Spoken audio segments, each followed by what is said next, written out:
Hello दोस्तों, स्वागत है आपका प्रियंका लर्निंग क्लासेज में। 66वीं बीपीएससी बिहार एसएससी बिहार दरोगा को ध्यान में रखते हुए करेंट इशू की सीरीज चलाई जा रही है। इसके अंतर्गत हम लोग करेंट के जो भी इशू बनते हैं उसको देखने का प्रयास करते हैं ताकि एग्जाम में कोई क्वेश्चन आपका न छूटे और एक कंसेप्ट बना रहे। तो चलिए हम लोग पहला टॉपिक देखते हैं। दादा भाई नौरोजी के बारे में grand old man of India कहा जाता है। इनका जन्म 4 सितंबर 1825 को हुआ था। निधन 30 जून 1917 को हुआ। इनके द्वारा लिखी गई पुस्तकें हैं property and un British rule in India. Next है the Parsee religion from the proceeding of Liverpool literacy and philosophical society. और पुस्तकें हैं इनके द्वारा वर्ष 1865 में लंदन इंडियन सोसाइटी की स्थापना की गई। नेक्स्ट फैक्ट है भारतीय राष्ट्रीय कांग्रेस की स्थापना के बाद उन्हें वर्ष 1886 में इसका अध्यक्ष चुना गया। नेक्स्ट टॉपिक है लेशमनियासिस। इसके बारे में हम लोग देखने का प्रयास करते हैं। लेशमनियासिस उष्णकटिबंधीय क्षेत्रों में फैलने वाली एक बीमारी है, ट्रॉपिकल डिजीज है, जो भारत सहित करीब 100 देशों में पाई जाती है। यह बीमारी लेशमेनिया नामक प्रोटोजोआ परजीवी के कारण होती है, जबकि सैंड फ्लाई इस परजीवी की वाहक ट्रांसमीटर होती है। नेक्स्ट है हालांकि इस बीमारी के इलाज हेतु अभी तक कोई प्रत्यक्ष दवा तो उपलब्ध नहीं है, परंतु विश्व भर में लिपोसोमल एफोटेरसिन इसके उपचार के लिए सर्वाधिक मान्यता प्राप्त औषधि है। नेक्स्ट फैक्ट है यह बीमारी 3 प्रकार की होती है। पहला विसरल लेशमनियासिस। तीनों प्रकार में यह सबसे खतरनाक है, जो शरीर के विभिन्न अंगों को प्रभावित करती है। इसे काला अजार, काला बुखार, डमडम बुखार आदि नामों से जाना जाता है। यह यकृत, प्लीहा, अस्थि मज्जा के अंगों को प्रभावित करती है। बुखार, वजन घटना, खून की कमी, सूजन आदि इसके प्रमुख लक्षण हैं। नेक्स्ट है क्यूटेनियम लेशमनियासिस। त्वचा पर घाव का होना प्रमुख लक्षण है। तीसरा है म्यूकोक्यूटेनियसिस लेशमनियासिस। आंतरिक अंगों की झिल्ली पर घाव होना इसका प्रमुख लक्षण है। नेक्स्ट फैक्ट है उल्लेखनीय है कि हाल ही में पुणे स्थित राष्ट्रीय कोशिका विज्ञान केंद्र एनसीसीएस ने काला अजार विसरल लेशमनियासिस के विरुद्ध विकसित होने वाली दवा प्रतिरोधक क्षमता से लड़ने हेतु जैव अणु की खोज की है। नेक्स्ट टॉपिक है कोकोलिथोफोर्स एक प्राचीन शैवाल है।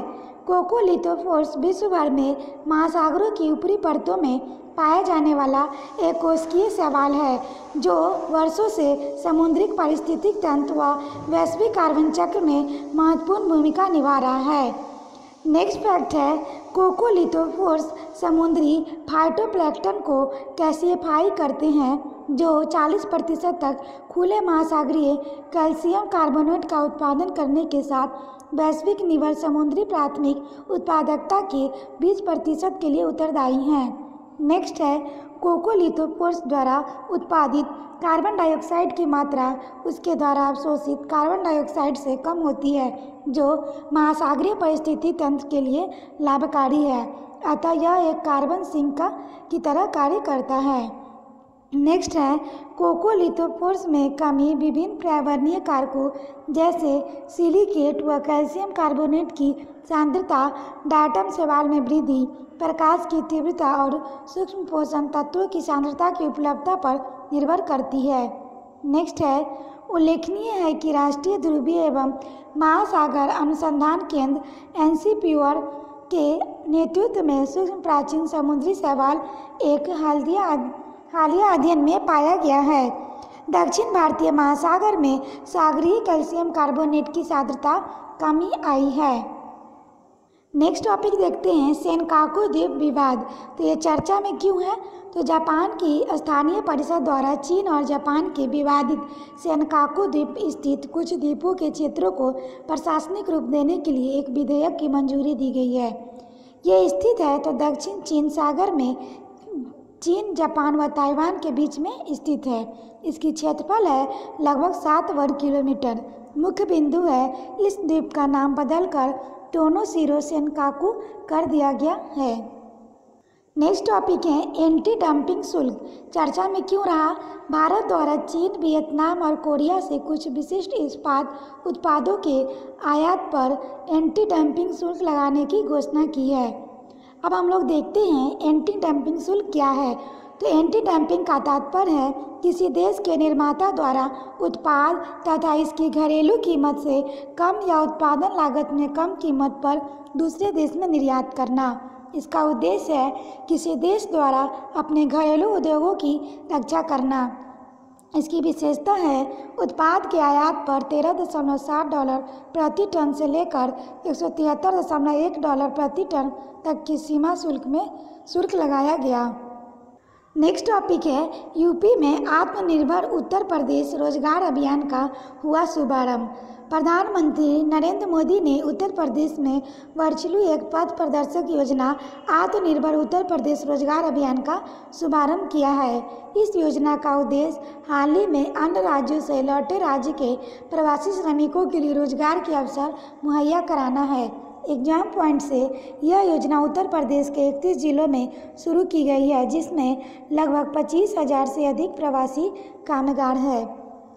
नेक्स्ट है उत्तर प्रदेश के मुख्यमंत्री योगी आदित्यनाथ हैं, राज्यपाल आनंदीबेन पटेल हैं। नेक्स्ट टॉपिक है गोधन न्याय योजना चर्चा में क्यों रहा है। हाल ही में छत्तीसगढ़ सरकार ने गोधन न्याय योजना शुरू करने का ऐलान किया है। इसका उद्देश्य गौ पालन को आर्थिक रूप से लाभदायी बनाने तथा खुले में चराई पर रोकथाम लगाना है। पृष्ठभूमि है भारत में सभी राज्यों समेत छत्तीसगढ़ में खुले में पशुओं के चरने की परंपरा रही है, जो मवेशियों और फसलों दोनों को ही नुकसान पहुंचाता है। नेक्स्ट फैक्ट है शहरों की सड़कों पर आवारा जानवरों के कारण सड़क दुर्घटनाओं की आशंका बढ़ जाती है। नेक्स्ट फैक्ट है प्रायः जानवरों से दूध निकालने के बाद उन्हें खुला में छोड़ दिया जाता है, जो अन्य विभिन्न समस्याओं का कारण बनता है। तो गोधन न्याय योजना के बारे में हम लोग देखते हैं। तो गोधन न्याय योजना के तहत पशुपालकों को लाभ पहुंचाने की राज्य सरकार किसानों से गाय का गोबर खरीदेगी। गौ पालन को आर्थिक रूप से लाभदायी बनाने तथा खुले में चराई की रोकथाम के किसानों से गाय का गोबर खरीद उसमें वर्मी कंपोस्ट खाद बनाएगी। इसके उपरांत प्राप्त वर्मी कंपोस्ट खाद को बाद में किसानों व वन विभाग, उद्यानिकी विभाग को दिया जाएगा। नेक्स्ट फैक्ट है गोधन न्याय योजना की शुरुआत 21 जुलाई को हरेली त्यौहार के दिन होगी। आपको बता दें छत्तीसगढ़ देश का पहला राज्य ऐसा होगा जो गोबर की खरीद करेगा।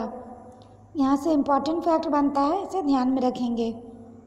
नेक्स्ट है इस योजना के तहत गोबर की खरीदी का निर्धारण दर तय होगी, वही सरकारी समितियों से वर्मी कंपोस्ट की बिक्री होगी। गोबर की खरीद की दर तय करने पर 5 सदस्यीय मंत्रिमंडल का उप समिति गठित की गई है। नेक्स्ट है गोधन न्याय योजना के लाभ। गोधन न्याय योजना से गांव में रोजगार व अतिरिक्त आय के अवसर बढ़ेंगे। इस योजना से जैविक कृषि को बढ़ावा मिलेगा। पशुओं के अतिचारण से मृदा का संरक्षण किया जाना संभव होगा। इससे न केवल सड़क दुर्घटनाओं पर नियंत्रण लगाया जा सकेगा, बल्कि इससे जुड़े अन्य विभिन्न समस्याओं को भी कम किया जा सकेगा। नेक्स्ट हम लोग देखते हैं नील आंदोलन के बारे में। तो क्या है, तो अंग्रेजों द्वारा यूरोपीय बाजारों में मांग की पूर्ति के लिए चावल की खेती के स्थान पर नील की खेती के लिए किसानों को बाध्य किया गया। नील की खेती के विरोध में किसानों द्वारा किया गया विद्रोह नील आंदोलन कहलाया। तो ये कब हुआ था, तो 1859 से 60 ईस्वी बंगाल ब्रिटिश इंडिया में हुआ। तो कहाँ, तो गोविंदपुरा गांव नदिया जिले में हुआ था। इसकी विशेषता है नील आंदोलन का नेतृत्व दिगंबर विश्वास तथा विष्णु विश्वास द्वारा किया गया था।